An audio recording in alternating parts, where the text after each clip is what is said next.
Partie 2, dans les tableaux croisés dynamiques, nous allons voir comment changer la fonction de synthèse. Dans la vidéo précédente, tu as vu que automatiquement Excel avait effectué la somme de l'étiquette totale. Mais pour X raisons, tu peux très bien dire, moi je veux la moyenne, je veux le nombre de ventes, etc. En quelques clics, c'est tout à fait possible. On y va. Nous allons donc créer un tableau, histoire de réviser. Je pense que ça va te faire du bien de faire une petite révision pour créer un tableau croisé dynamique.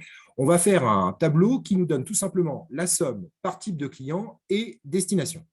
Et bien sûr, après, je vais changer la fonction. On a vu tout à l'heure, on clique dans n'importe quel tableau, dans n'importe quelle cellule. Donc là, par exemple, je suis sur Corentin. Je vais dans Insertion, tableau croisé dynamique, et OK. Maintenant, on a dit qu'on voulait par type de client et destination.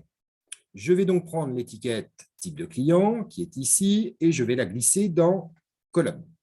On a bien comité d'entreprise, CE particulier. Ensuite, en ligne, je vais mettre les différentes destinations. Je clique sur destination et je le glisse dans ligne. On a bien les différentes destinations. Et pour terminer, dans valeur, la synthèse, on va mettre l'étiquette totale. Donc là, on a créé un tableau croisé dynamique, simple pour le moment. Première technique, pour changer la fonction, on va utiliser le clic droit. Je prends un exemple. Ici, je souhaite avoir la moyenne. Je fais donc un clic droit sur une des valeurs. À noter que tu n'as pas besoin de sélectionner. Et tu as synthétisé les valeurs par. Je sélectionne donc la fonction qui m'intéresse, par exemple moyenne.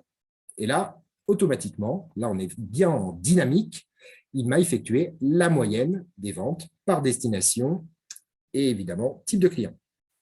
Je peux bien sûr changer à nouveau, synthétiser les valeurs par et demander par exemple NB. Alors là, NB, ça peut être intéressant, il va compter le nombre de ventes. Donc là, je vois le nombre de ventes.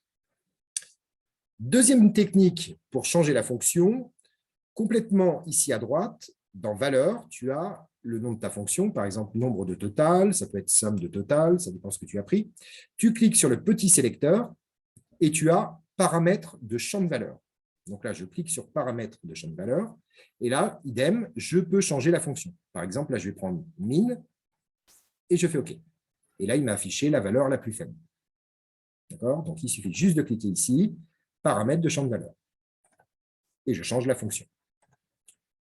Troisième technique, on va toujours cliquer sur n'importe quelle cellule et en haut à gauche, ici aussi, tu as paramètres de champ.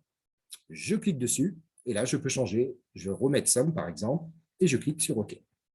Donc, tu vois, c'est très simple.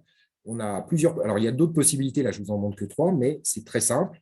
Moi, personnellement, j'utilise le clic droit, mais après, chacun utilise la technique qu'il veut.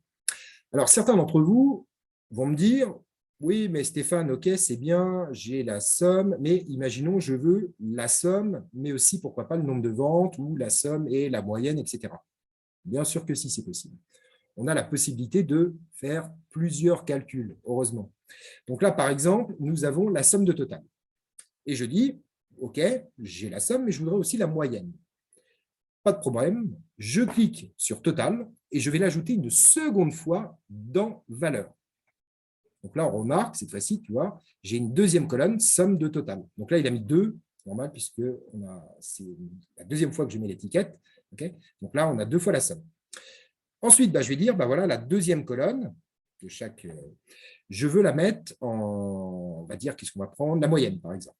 Okay, donc, je me place dans une des cellules, je fais un clic droit, synthétiser les valeurs par, et là, je vais prendre moyenne. Donc là, l'intérêt de ça, c'est que tu as la somme et la moyenne pour les comités d'entreprise par destination.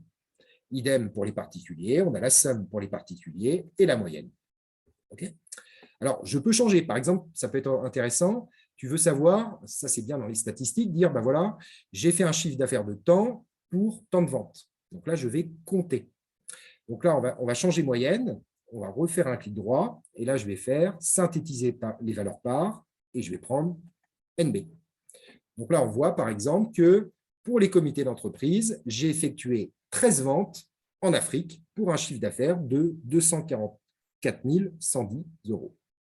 Voilà, c'est tout simple, c'est magique.